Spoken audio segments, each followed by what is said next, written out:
మంచిర్యాల జిల్లా లక్షలపేట మండలంలో రేషన్ డీలర్ల నిరసన కార్యక్రమం స్థానిక విశ్రాంతి భవన్లో చేపట్టారు. జిల్లా రేషన్ డీలర్ అధ్యక్షులు మూటపలుకుల సత్తయ్య మాట్లాడుతూ తెలంగాణ రాష్ట్ర వ్యాప్తంగా రేషన్ డీలర్ల పంపిణీ చేసినటువంటి ఉచిత బియ్యంకు సంబంధించిన కమిషన్ డబ్బులు 5 నెలలు గడుస్తున్నప్పటికీ కమిషన్ డబ్బులు ఇప్పటిదాకా రాలేదు. అయితే మా రేషన్ డీలర్ల కుటుంబాలకు కూడా అనేక ఇబ్బందులు పడుతున్నాము అని, మా కమిషన్ రాక ఇబ్బంది పడుతున్నాము. మా ఇంట్లో పస్తులు ఉండాల్సిన పరిస్థితి రావడం దురదృష్టకరమని, అలాగే రేషన్ షాప్ అద్దె మరియు గుమస్తాలకు డబ్బులు ఇయ్యలేక, పండుగలు జరుపుకుందామన్నా పైసలు లేక, అనారోగ్యంతో ఆస్పత్రికి వెళ్ళలేక, కుటుంబ జీవనం గడుపుటకు చాలా ఇబ్బందులు గురవుతున్నాము అని, దయచేసి మా యందు దయతలిచి ఎంపీ, ఎమ్మెల్యేలు మా బాధలు అర్థం చేసుకొని కనీసం మీరైనా మా కమిషన్ డబ్బులు వచ్చేలా చూడగలరని మా యొక్క ప్రార్థన.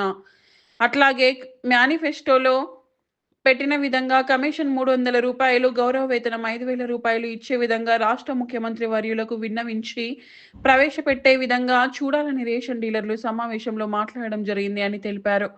ఈ కార్యక్రమంలో జిల్లా ప్రధాన కార్యదర్శి బొమ్మ సత్యనారాయణ రెడ్డి, ఉపాధ్యక్షులు సురేందర్, లక్షలపేట మండల అధ్యక్షులు పద్మ భూమేష్, రాజన్న, మనోహర్, అంజన్న, బాపన్న, రామస్వామి తదితర డీలర్లు పాల్గొన్నారు.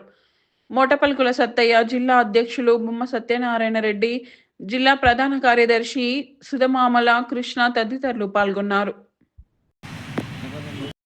మండల్ రేషన్ డీలర్స్ అసోసియేషన్ తరఫున మాకు 5 నెలల నుంచి రేషన్ బియ్యానికి సంబంధించిన కమిషన్ రావడం లేదు కనుక 3 నెలల బియ్యం కూడా మేము ఇచ్చాము గవర్నమెంట్ చెప్పిన ప్రకారంగా.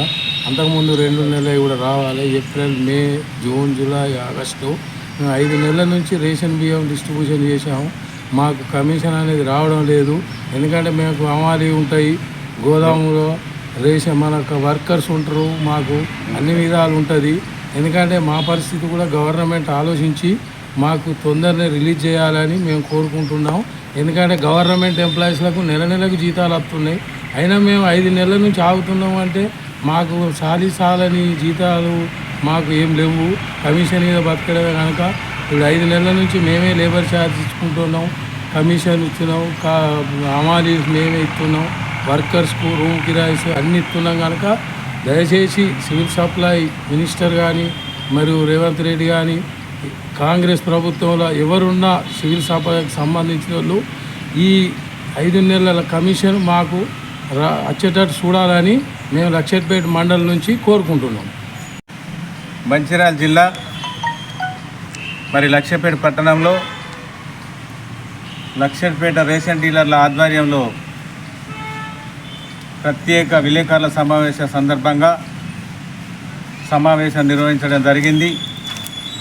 మరి ఈ సమావేశ ముఖ్య ఉద్దేశం ఏమనగా మరి తెలంగాణ రాష్ట్రంలో మరి 5 నెలల బియ్యం పంపిణీ చేయడం జరిగింది.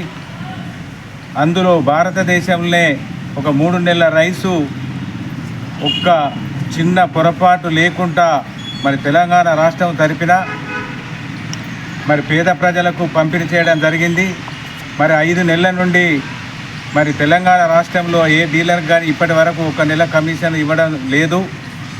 మరి అమాలి ఖర్చులు కానీ, అదేవిధంగా రూమ్ ఛార్జీలు కానీ, అదేవిధంగా విభిన్న రీతిలో ఎన్నో ఖర్చులు లాస్ అయి ఇలా మరి డీలరు 5 నెలల కమిషన్ రాక పస్తులుండే పరిస్థితి వచ్చింది. కాబట్టి ఈ యొక్క సమస్యను వెంటనే మన జిల్లాకు సంబంధించినటువంటి మంత్రి వివేక్ గారు కానీ, మరి మంచిర్యాల శాసనసభ్యులు శ్రీ ప్రేమ్సాగర్ రావు గారి వెంటనే దీనిపై చొరవ తీసుకొని మరి రాష్ట్రంలో ఉన్నటువంటి డీలర్లకు వెంటనే కమిషన్ ఇప్పించే కార్యక్రమం చేయాలని మరి ఈ సందర్భంగా వారిని కోరుకుంటూ, మరి రాబోయే రోజుల్లో మరి కాంగ్రెస్ గవర్నమెంట్ వచ్చి 20 నెలలు అవుతుంది. కాబట్టి ఆ రోజు కాంగ్రెస్ మేనిఫెస్టో అధ్యక్షుడు మరి దుద్దిరాల శ్రీధర్ బాబు గారు ఉండిరి.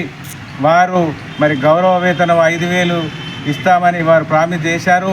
అదేవిధంగా కమిషన్ 300 రూపాయలు పెంచడానికి ఆ రోజు మేనిఫెస్టోలో పొందుపరిచారు. కాబట్టి మరి గవర్నమెంట్ వచ్చి 20 నెలలు అవుతుంది. కాబట్టి తక్షణమే ఆ యొక్క గౌరవ వేతనాన్ని, ఈ 300 కమిషన్ను వెంటనే ఈ యొక్క రాష్ట్ర గౌరవనీయులైన ముఖ్యమంత్రి దీని మీద ప్రత్యేక శ్రద్ధ చూపించి మా యొక్క కమిషన్ పెంచి మా యొక్క గౌరవ వేతనము ఇమీడియట్లీ ఇప్పియాలని మరి కోరుకుంటూ, మరి ఈ యొక్క కార్యక్రమానికి వచ్చినటువంటి మరి లక్షపేట రేషన్ డీలర్ల అధ్యక్షుడు మరి అన్న భూమేష్ అన్న గారికి, అదేవిధంగా ఈ యొక్క మండల్ జనరల్ సెక్రటరీ అన్న గుండా రాజన్న గారికి, అదేవిధంగా మరి జిల్లా సీనియర్ ఉపాధ్యక్షుడు అన్న సురేందర్ అన్నకు, మరి ఈ యొక్క కార్యక్రమానికి వచ్చినటువంటి మన ఊత్కూరు మరి డీలర్ మనోహర్ గారికి, అదేవిధంగా లచ్చన్న గారికి, అదేవిధంగా తెలియజేస్తూ